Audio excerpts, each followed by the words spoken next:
is Ayub Maingi. I'm a director at Vision Africa Housing Cooperative. I'm also the chairman of the board of directors. Generally, we deal in affordable housing. It's a firm that we started in 2016. Actually, it came to give a solution to a problem that we had in our sister company, which is a SACCO, which is used to do savings and credit to our members. So generally in housing, we used to give our members loans to go and acquire homes or properties in real estate. But simply because of they were not in a position to do a proper due diligence when they are buying the land, in many scenarios we had an issue with the non-performing loans because the money that we give them, they have been squandered in one way or the other. So by that fact, for losing the money, we had an issue in our loan portfolio. So as the board, we decided that it's a problem that we are having and we need to give it a solution. And coming from a cooperative background, we are not allowed to transact in land matters if you have registered as a savings and credit cooperative. So there was a need now to come up with an outfit that will be able now to cater to those issues. And that's how now the Vision Africa Housing Cooperative was born. Affordable housing, actually, it's a new term that is actually in each and every household currently, because even the government is championing it, whereby now as a country we must be prepared to address the issue of housing, whereby now the housing is a basic need to each and every mwananchi in this country. And coming from a background where now we have a deficit, and a big one in the housing sector. Currently, if you go with the government statistics, we are short of 2 million houses, and they grow each and every year. The government actually is on the forefront to championing the issue of affordable housing, whereby now each and every Kenyan needs to have a good habitable place to live in. And actually, housing is one of the basic needs that a human needs must have. And if you look at the issue of the housing area now, where we have a lot of issues with, it's on an urban area, because most of people are migrating from the rural areas to the urban areas and causing that big deficit on housing. So in this case now, because we are living in an era whereby things are growing at a very high rate, especially now the land, it's appreciating a very high rate, and it is becoming unaffordable to acquire land and building at the same time. So, and that now brought down the need of coming up with another strategy, whereby now you can give a solution to that problem, whereby people need to be housed. They don't have that much money to acquire the houses. So the issue of affordable housing now comes in. Now where you need now to build a house that has almost all the features that a normal house has, like the water, electricity, and also it's habitable for human being to live in, because we are not an island and we must adhere to the UN habitat, the regulations or requirements. I would say in this scenario in affordable housing, it's just a matter of making sure now that you deal with the numbers, because if you have now numbers, you can be able now to do what we call you juggle with the economy of scale, that you're building a lot of units. Then you can be able now to do some gains, especially now with the companies that supply now building materials. Apart from urban migration and the big population that is growing, the other issue that is making now this issue now to have the issue of housing. It's also about now the issue of lack of the land in urban areas, and the land is scarce because it's the only commodity that doesn't grow, but the demand goes high, and that's the reason why the price of the price of the land goes high because of the demand. So also there's the issue of you can't forget about the issue of Vision 2030, whereby now we must make sure that Kenya grows its economy to a middle level, and also to ensure that also the people have affordable and habitable housing. The high cost of living could also be a concern, and bearing in mind that we have also the housing allowances and the levies that needs to be maybe deducted. They make now and they make sure that also the major contributor is that because of we have less units and the people who are living in the urban areas are many, there's an issue of the demand going high, and that makes now the developers who are developing the housings, they can put up a very big margin maybe on rentals. And also we need also to look at the generation cycle.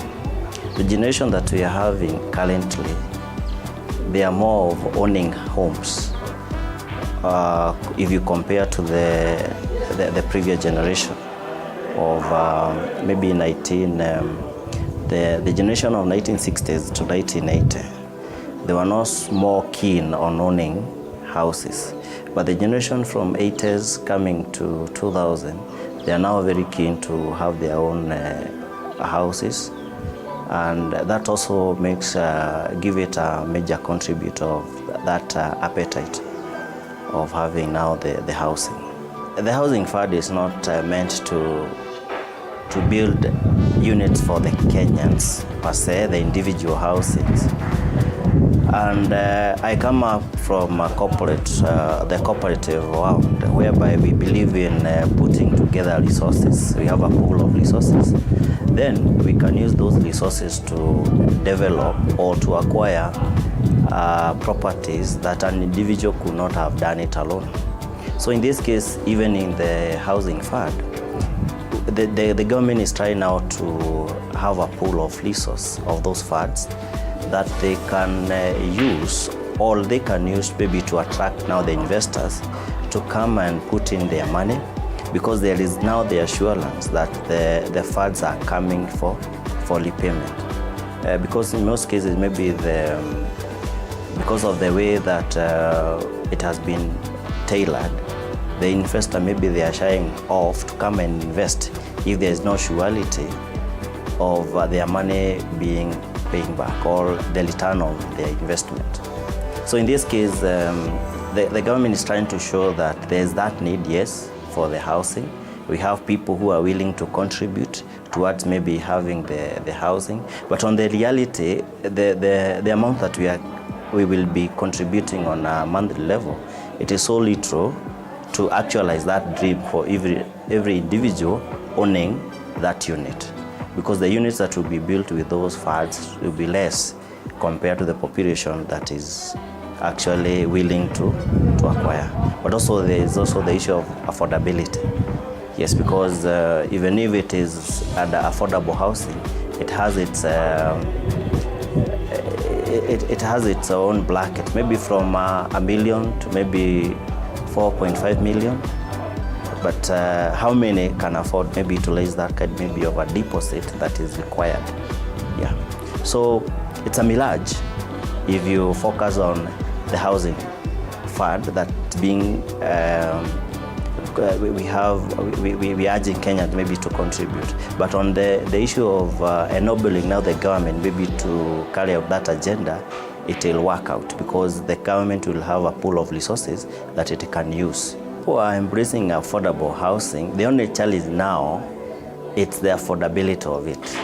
And in this case, I would say that, for instance, people in urban areas, there are some areas now whereby maybe renting a house goes between 10,000 to maybe 20,000 or even 25,000.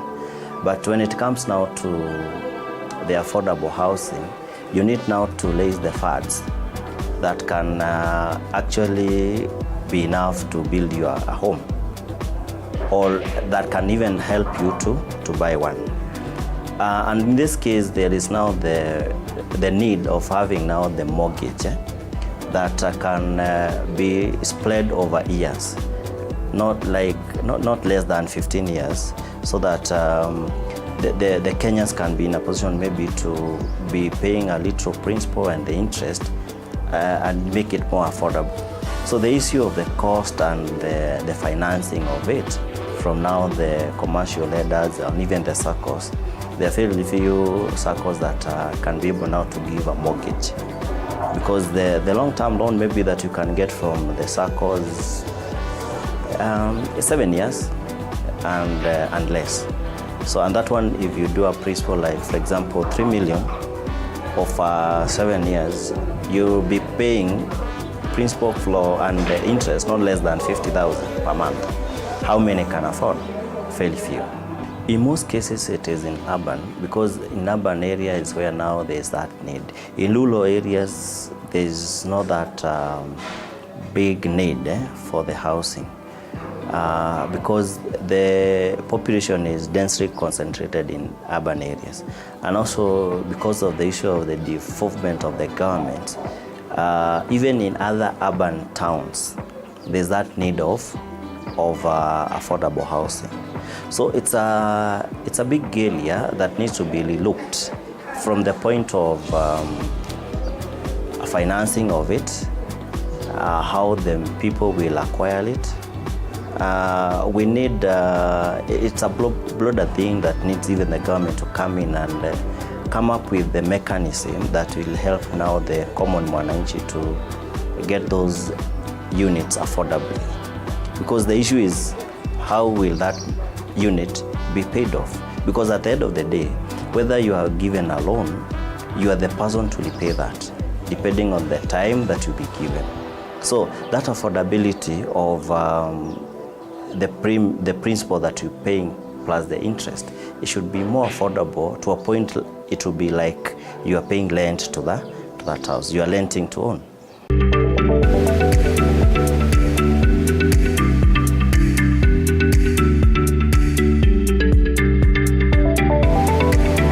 You are watching TV 47, the home of untold stories.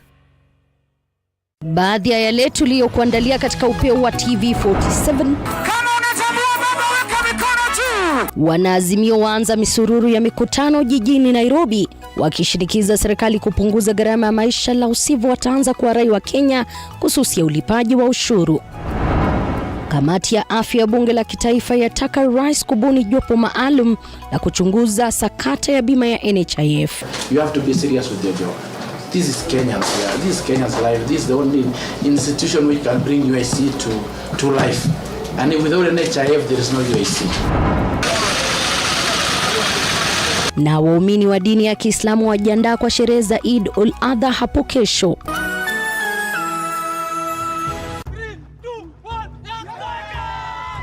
Mpira unaupenda sana. Huo mpira umelaki. Ndio kiasi just delicate atashagwanda. Tuko na KD, tuna magwanda, tuko na Mbajoka, unaweza tusponsor hivi vile tuko mtu tatu. Hapo tunaingia ligi ya kibuda. Unajua kwa nao maboy. Wewe ndio unaingiza kwa ingori yote. Huyu ndiye anayewachochea vijana wetu huyu.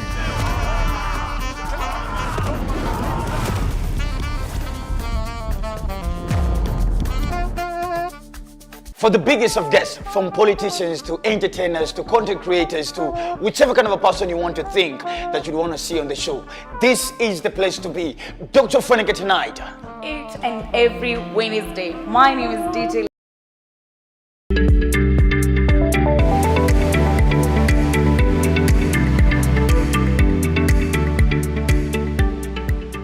apart from telling people that there is affordable housing, then we also need to train them and to teach them on how they can acquire it.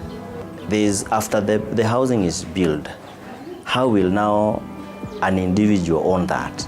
That's where now we are not, there's no, the government is not enlightened Kenyans on how to acquire, because in some quarters you'll hear that there'll be some bit of bidding, whereby once the houses or the units are ready, they will invite people to come and bid.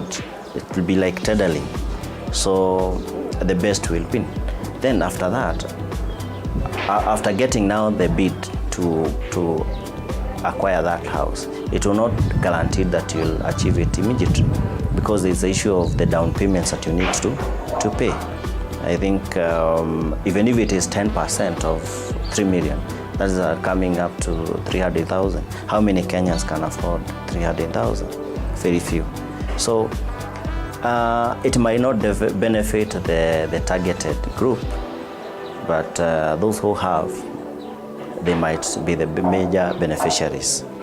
Yes. So I think the best thing now the government should also be trying to do is to show Kenyans on how maybe they can join the circles and save their money towards a certain project, whereby the circles are ready maybe to multiply, or they do what we call the incremental housing, that what we are doing in cooperative sector. You can have a 3-bedroom plan, but you do it incrementally. You can start with the master bedroom or the sitting room plus the kitchen, and then you start doing now the other units incrementally. At the end of the day, you'll achieve your goal, especially on the cooperatives, where they have members who have come together with a common goal, especially the housing cooperatives. They contribute on monthly basis, and their target is to acquire or to build their own homes. And they go on incremental way. Like, for example, they start with first owning the land, because you cannot build the house in the air. So you need to have land first. So we might say that the first phase will start with identify the area that we acquire land, we subdivide to the members who are willing to join that project. So once you achieve that one, you go to the next one on contributing money to start now building the house. And in this case, I've said, even if the members don't have the whole 3 million, we can have the plans first, and then we do what we call the incremental building. For instance, you can start with the sitting room and the kitchen. Then later on, you increase the other units as you generate more money. Or on the other hand, you can ask them join the circle, whereby they will get the loan, maybe $1 million or 1.5, that will be spread within 4 or 5 years for repayment plan. And that money, if they put together, now using the economy of scale, the housing cooperative now can develop those units affordably, because there will be the economy of scale. They can negotiate with the suppliers of building materials to get a discount, and also in the land, when you're acquiring the land, you benefit from mass discount, because you are purchasing large chunks of land, and in this case you can negotiate well with the person who is selling now that land and get a big discount, which on hand it will be transferred now to the members. So in this case, the private sector is helping the government to achieve, because also there's the issue of the bank financing, and you'll bear me witness that no bank will finance a house if that house is not ready, it doesn't have a title deed. So the first thing, you need that house to be in place, so that now the bank can come in and finance that house. So the private sector is helping the government, because they'll use their money they make those bungalows or mansion units, then those interested individuals will approach now the government after they have seen maybe the house of their interest. Then the bank will come, do the valuation of the house, do all the due diligence, then finance that house, and the person will be left repaying now the loan that was borrowed towards financing the house. So, and that's one of the ways that the private sector is helping the government. The challenges that private sector they are undergoing when trying to build those affordable housing or to develop those affordable housing are many. And I will start with the acquiring of or what we call land acquisition. And you'll know that, or you bear me witness that land is a very emotive issue, and it has so many issues, goes loud it. And when I was starting, I've talked about we had an issue with non-performing loans for the members that we had given loans to purchase land on their own.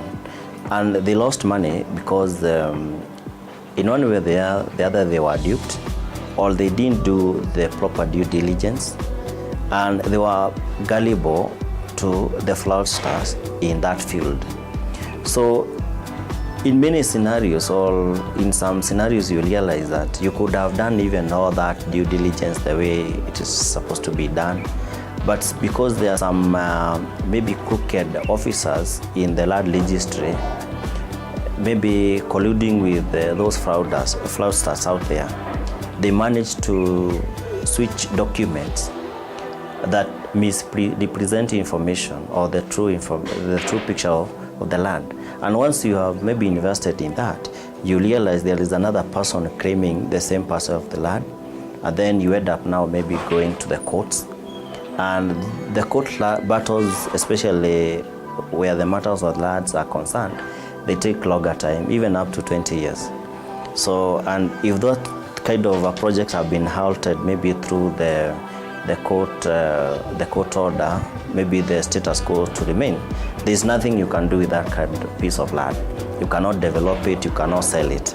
So you realize that's a challenge because your heart will be bowed. Then on the other hand is the issue of the people supplying now the building materials, about the quality, about the pricing. So you realize that if those sectors are not regulated well, then you realize you're being supplied with the materials that are substandard. And when you put up now building, in some scenarios you realize those buildings have developed some weak points to a point that the engineers may recommend them being demolished. Only in the worst case scenario, the building comes down on its own, and that's one puts the investor or the developer into a big loss. And in this sector also, we are dealing with the professionals of a different line, like now the engineers and the building and the construction people. So some of them are not honest.